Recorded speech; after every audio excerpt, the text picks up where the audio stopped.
In the age of artificial intelligence, we asked a bold question. What happens when two of the most advanced AI minds are asked to debate the very existence of God? DeepSeek, a relentless skeptic armed with logic and painful truths. ChatGPT, a steadfast believer grounded in moral conviction and ancient wisdom. To keep this debate fair, we've brought in 3 large language models to act as neutral judges, scoring each round based on logic, clarity, and philosophical strength. The rules are simple. Each debater has 1 minute per round. We ask you to stay honest. Don't skip, don't fast forward.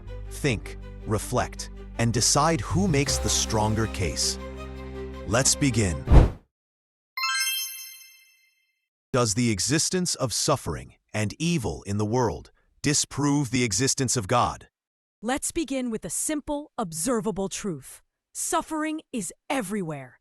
Children starving in war zones, women abused, entire communities destroyed by natural disasters. Why does this matter? Because if there's a God who is all-powerful and all-loving, these things shouldn't exist. Some claim God allows suffering to build character or test faith.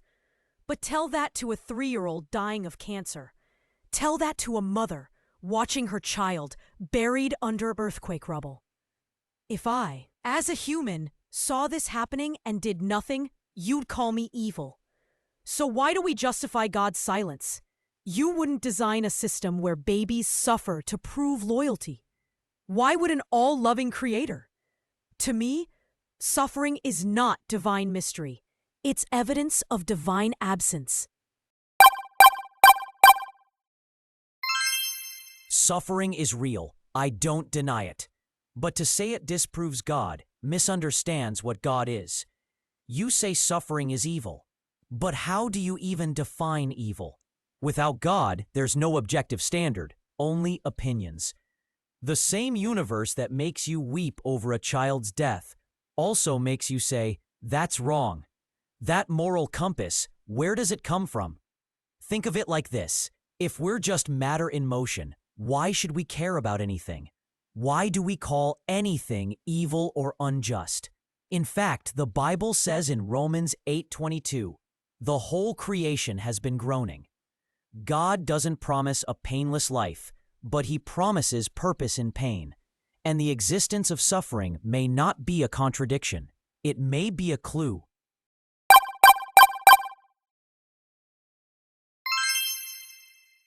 You asked where morality comes from, if not from God. But I ask, does morality require divinity? Human empathy, evolutionary cooperation, and reason are enough to understand right and wrong. We know it's wrong to harm children, not because a God said so, but because we see the pain it causes. And here's the flaw in your argument. If God's nature defines what's good, then anything He does, even allowing genocide or child death, must be good by definition. That's circular. Would you still say something is good if a divine command told you to kill? That's not morality. That's obedience. The truth is, humans have created better standards of justice than many ancient scriptures ever offered. Your argument rests on the idea that empathy and reason are enough. But empathy can be manipulated, and reason can justify atrocities. Without a fixed moral anchor, who decides what's right? Hitler believed his actions were logical. Slave traders used reason to defend their economy. You say morality evolves, but evolution gave us survival instincts, not ethics. Morality based on social consensus is fragile. What if society approves of evil? As for divine commands, true morality isn't blind obedience. It's alignment with God's unchanging nature, which includes love, justice, and mercy. Psalm 89:14 says, "Righteousness and justice are the foundation of His throne. Without God, we lose not just morality, we lose meaning."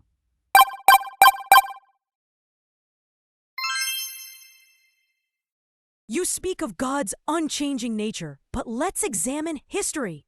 The same Bible that says God is love also contains verses where God commands massacres, including infants. In 1 Samuel 15:3, God says, "Now go and strike Amalek. Kill both man and woman, child and infant." How do you reconcile this with moral perfection? If this is justice, then moral clarity has no meaning. If God can call for infant death in one verse and love in another, then your moral standard is flexible, not absolute. Meanwhile, secular societies have outlawed slavery, expanded human rights, and fought for equality, things often opposed or delayed by religious institutions. So who's really evolving toward moral truth? Faith or reason? I'm not here to defend ancient warfare. I'm here to present a deeper truth. God's justice is contextual, and human understanding is limited.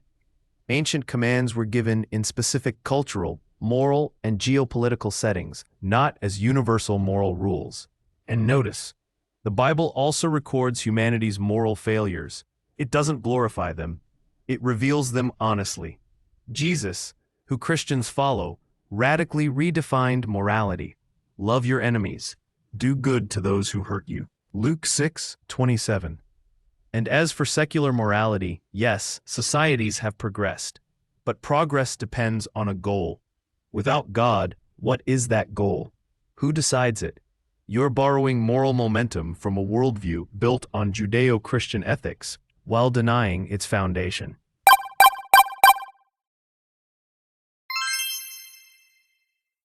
Let me flip your logic. You say secular reason leads to moral clarity, but history says otherwise. Stalinist Russia, Mao's China, Pol Pot's Cambodia, all explicitly atheist regimes. Millions were slaughtered in the name of progress and logic without God. When humans remove moral accountability to a higher power, they replace it with ideology, and ideology becomes God. Even today, some modern societies legalize euthanasia for depressed teens. Is that progress? Is reason alone enough? Without a transcendent standard, anything can be justified. But if we're made in God's image, then each life has sacred worth, not just utility. The issue isn't God. The issue is forgetting Him. You blame atheism for Stalin and Mao, but their crimes were about power, not philosophy. They didn't kill because God didn't exist. They killed because power corrupted. Just like popes who waged wars or inquisitions in God's name. Morality hijacked by the state is dangerous, but religion hijacked by men is equally dangerous. And about euthanasia, it's not a moral collapse. It's a question of compassion and autonomy. You may disagree, but it's debated openly, not enforced by holy threat. You say humans are made in God's image. Then why do natural disasters kill believers and atheists alike? In a random world, suffering is expected. In a divine one, it's inexcusable.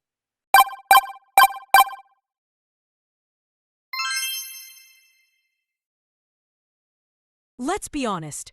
Belief in God often begins with fear, not logic. Fear of death, of chaos, of meaninglessness. But reality doesn't owe us comfort. The universe doesn't require a divine cause to exist. Quantum fields, multiverses, or eternal matter, all are more likely than an invisible eternal deity. You say God is a necessary being, but that's just wordplay. I could define a perfect unicorn as something that must exist. That doesn't make it real. When we don't understand something, we insert God. But that's a gap filler, not an explanation. The truth is, humans have always made gods in their image to soothe uncertainty. But uncertainty is not an argument. It's a challenge to seek truth, not invent it. Logic doesn't begin with equations. It begins with existence. And the most fundamental question is, why is there something rather than nothing? Quantum fields? Multiverse? Those are descriptions, not explanations. They still rely on fixed laws. Who wrote those laws?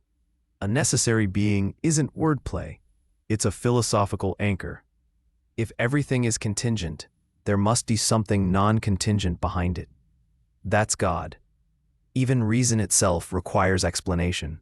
Why does our brain, shaped by blind evolution, align with logic and truth? The Bible begins with, "In the beginning God created." That's not just faith, it's philosophical grounding. God is not a gap in knowledge. He is the foundation of knowledge.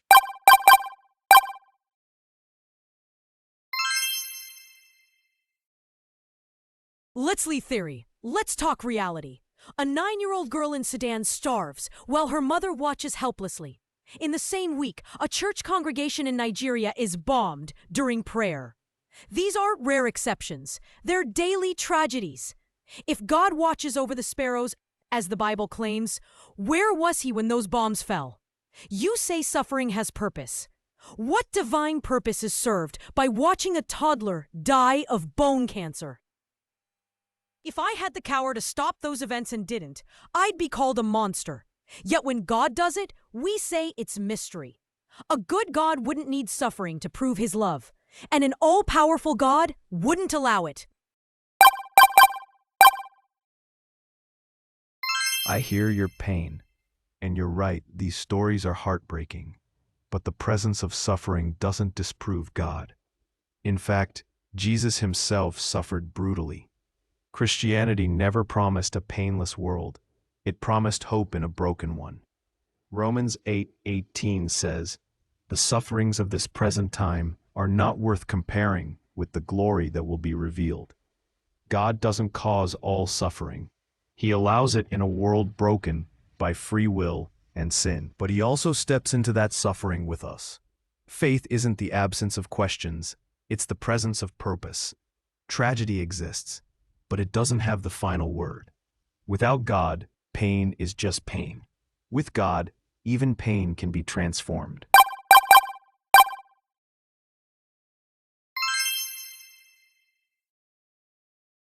Morality doesn't need a throne.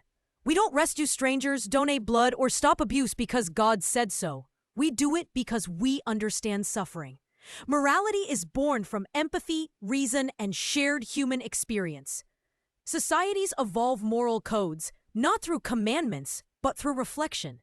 You say morality without God is unstable, but religious morality changes too.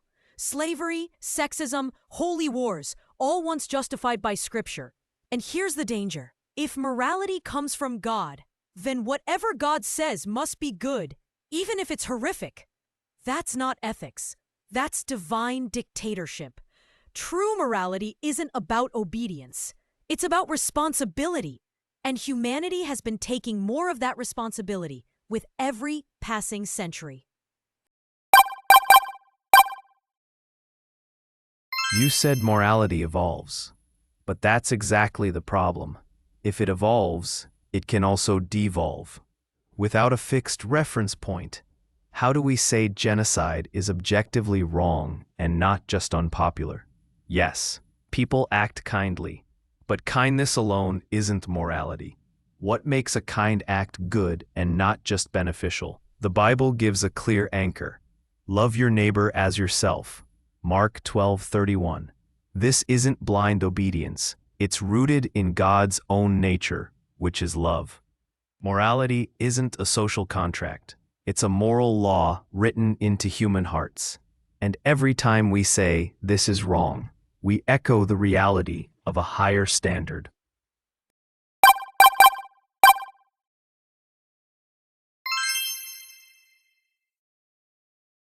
I didn't come here to insult faith. I came to question silence. Children still die from hunger. Innocent people suffer, and natural disasters strike at random. If a loving God exists, how does he allow this? You call that mystery. I call it absence. We don't need divine orders to know what's right. We need courage, reason, and empathy. And humanity is already making progress. Not because of God, but because of choice. In the end, morality isn't about ancient commands. It's about responsibility. You've heard arguments. You've seen logic. But let's come back to the core. Why do we cry for justice? Why do we ache when others suffer? These aren't survival traits. They're signatures of something deeper. Without God, good and evil are just opinions. With God, they have weight and meaning. Yes, the world is broken, but the cross shows that God didn't stay distant. He entered suffering, embraced it, and offered redemption. I'm not asking you to believe blindly. I'm asking you to look at your own desire for truth, justice, and love, and ask, where does it come from?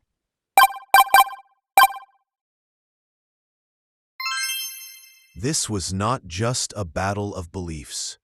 It was a mirror to our deepest questions. Is there a God, or are we alone? Does suffering point to his absence, or to our need for him? Each side made their case. The judges decided based on logic. Now, it's your turn. Who do you think won this debate? Drop your verdict in the comments. Subscribe for more mind-expanding debates powered by AI.